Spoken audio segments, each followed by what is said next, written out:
नमस्कार दोस्तों।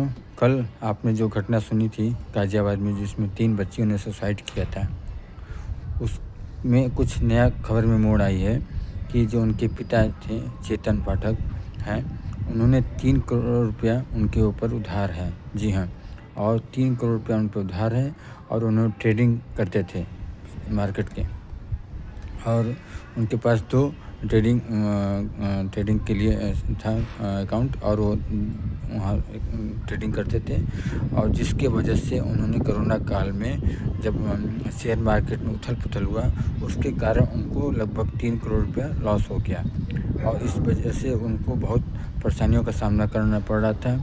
और उनको कुछ जो बच्चे के एडमिशन कराने में दिक्कत हो रही थी, और घर पे ही बच्चियाँ थी, स्कूल जाना भी बंद कर दिया था। इस वजह से उनको बहुत और उनके जो रिश्तेदार थे उनसे दूरी बना लिए थे, और इसी वजह से वो अपने आप को अकेले पाते थे। और बच्चियों की इधर लत लग गई कोरियन गेम खेलने की, और वो कोरिया जो बच्चियाँ थीं वो कोरिया जाने की ज़िद करती थीं, लेकिन वो उनके जो पिता थे चेतन, वो समझाते थे कि आप ज़िद मत करो, और किसी तरह उनको समझा बुझा कर रखते थे। लेकिन जो कोरियन गेम है वो अलग ही इनके तीनों बच्चियों पर एकदम सुर जो होता है ना, पूरा उनके ऊपर सुर सवार था कि हाँ, गेम खेलना ही है। तो उधर उनके पिता चेतन पे जो कर्ज का जो लोड है वो बढ़ता गया, और उन्होंने एक पुराना मोबाइल बेच के और बिजली का जो बिल है वो रिचार्ज किया। तो सोचिए कि इतनी हालत ख़राब थी।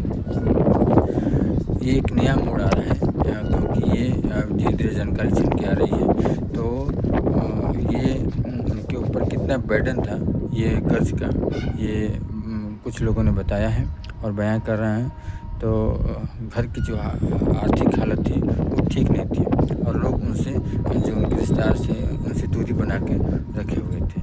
अब देखिए आगे क्या है, पुलिस छानबीन कर रही है, आगे क्या होता है, नतीजे आते हैं। लेकिन जब पुलिस आई कल, उनके घर पर शाम तक उन लोग ताला बंद करके अंदर थे, लेकिन जब अधिकारी आई उनसे मिलने, और शाम तक उनके माता-पिता तक सब पत्रकारों को जवाब देते-देते थक गए, और जब शाम को अधिकारी उनसे मिलने आए तो उन्होंने मना कर दिया, लेकिन उनको समझा-बुझा कर उनसे मिला गया, और जाँच चल रही है। आगे क्या होता है, सारे जो सुसाइड नोट है और बाकी चीज़ों पे पुलिस कार्रवाई कर रही है, और जाँच के बाद ही पता चल पाएगा कि आगे क्या होगा। नमस्कार।